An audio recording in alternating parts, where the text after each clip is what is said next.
ফেনী সোনাগাজী উপজেলার ছোট ফেনী নদী তীরবর্তী দৃশ্য এটি। শীতকালেও নবাবপুর, বগাদান, মজলিশপুর, চরসাহাবিকারী, আওড়ারখিল, আলমপুর সহ বেশ কয়েকটি গ্রামে চলছে ভাঙন। এতে শত শত পরিবারের দিন কাটছে আতঙ্কে।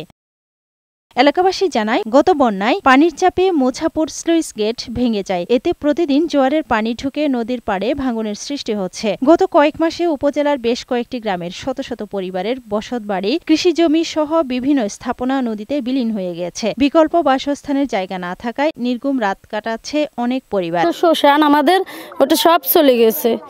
এখন আমরা বাচ্চা কাচ্চা থাকতে অনেক অসুবিধার মধ্যে আছি। আমাদের বিটা বাড়ি দুইটা চলে গেছে। আমরা থাকার মতো কোনো ব্যবস্থাই নাই। এখন সুইচ গেট বানবেলে আমরা চাই। দ্রুত টেকসই বন্যা নিয়ন্ত্রণ বাঁধ ও স্লুইস গেট নির্মাণের দাবি জানিয়েছে ভুক্তভোগীরা। বর্ষাও শেষ, তারপরে আপনার এই বন্যাও শেষ, অথচ এখানে এখনো 15 থেকে 20 ফুট পানি।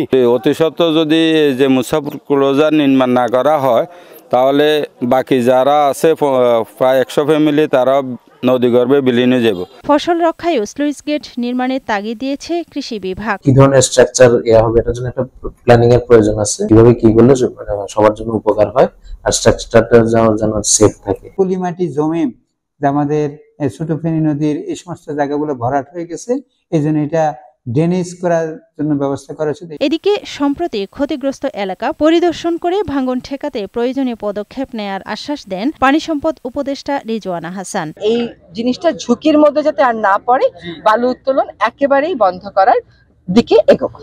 আফরোজা সুলতানা, বৈশাখী সংবাদ।